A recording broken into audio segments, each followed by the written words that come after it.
ഇന്ന് നമുക്ക് വളരെ സിമ്പിളായിട്ടൊരു ബീട്രൂട്ട് പച്ചടി ഉണ്ടാക്കിയാലോ. അതിനായിട്ട് 2 ബീട്രൂട്ട് ഇതേപോലെ ഗ്രേറ്റ് ചെയ്ത് വെച്ചിട്ടുണ്ട്. ഇതൊരു ചട്ടിയിലേക്ക് ഇട്ട് കൊടുക്കാം. ഇതിൻ്റെ കൂടെ ആവശ്യത്തിനുള്ള ഉപ്പും കൂടി ചേർത്ത് കൊടുക്കാം. ഒരു 1/4 കപ്പ് വെള്ളം കൂടി ചേർത്തിട്ട് നല്ലപോലെ മിക്സ് ആക്കി എടുക്കാം. ഇനി ഗ്യാസ് ഓൺ ആക്കിയിട്ട് കുറച്ച് നേരം കുക്ക് ചെയ്യാം. ഇതിലെ വെള്ളമൊക്കെ നല്ലപോലെ വറ്റി വരണം.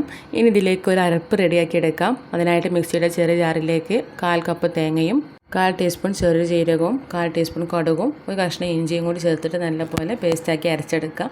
അപ്പോഴേക്കും നമ്മുടെ ബീട്രൂട്ടിലെ വെള്ളമൊക്കെ നല്ലപോലെ വറ്റി കിട്ടിയിട്ടുണ്ട്. ഇനി ഈ അരപ്പ് ഇതിലേക്ക് ഒഴിച്ചെടുത്തിട്ട് നന്നായിട്ട് മിക്സാക്കി എടുക്കാം. കൂടെ തന്നെ മിക്സിയുടെ ജാറിലേക്ക് കുറച്ച് വെള്ളം ഒഴിച്ചിട്ട് ഒന്നും കൂടി ഇതിലേക്ക് മിക്സാക്കി എടുക്കുന്നുണ്ട്.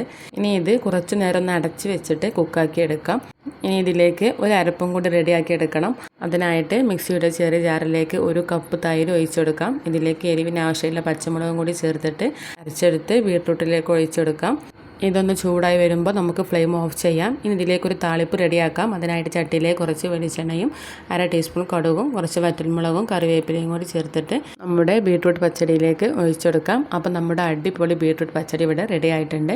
നിങ്ങളെല്ലാവരും ട്രൈ ചെയ്ത് നോക്കുക.